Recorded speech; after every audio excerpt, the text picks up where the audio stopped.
Hadjipateras, what do you see as the major challenges, the changes, as well as the innovation shipping is undergoing right now? I see as the biggest challenges and trends that shipping is undergoing right now. Clearly, one of them is decarbonization and how to hit the targets that are in front of us. But also on the human element, how we look at our people and how we can take care of our people as we navigate through that change. So looking at different fuels and more efficient technologies, we will also have to rely heavily on the human factor. Of course, we are moving towards automation, and we're doing much more from the shore, but I don't see that we'll have automated ships anytime soon. So the human element is still very important in addition to decarbonization. Obviously, we need to bear in mind the innovation aspect of the shipping industry as well. But other than decarbonization, do you see any other challenges that may threaten the shipping industry nowadays due to geopolitical or other economic conditions?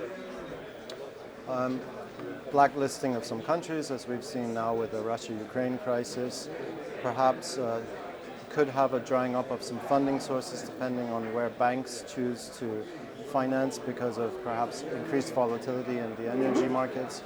Higher inflation clearly is a watching point that we haven't seen for several years. So I think those increased operating and capital expenditures will make it a little bit more difficult to generate positive returns.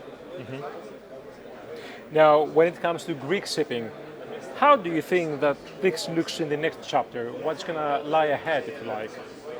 I'm really excited about Greek shipping. Number one, because of the talent that we have in Greece, young talent, development talent, working in tech, working in shipping companies.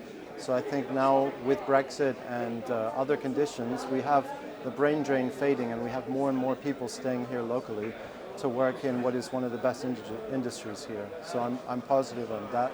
I do think we need to develop an ecosystem. So Singapore, for example, has Pier 71, which is a startup hub. There's no reason why in Ellinikon we couldn't have our own startup hub.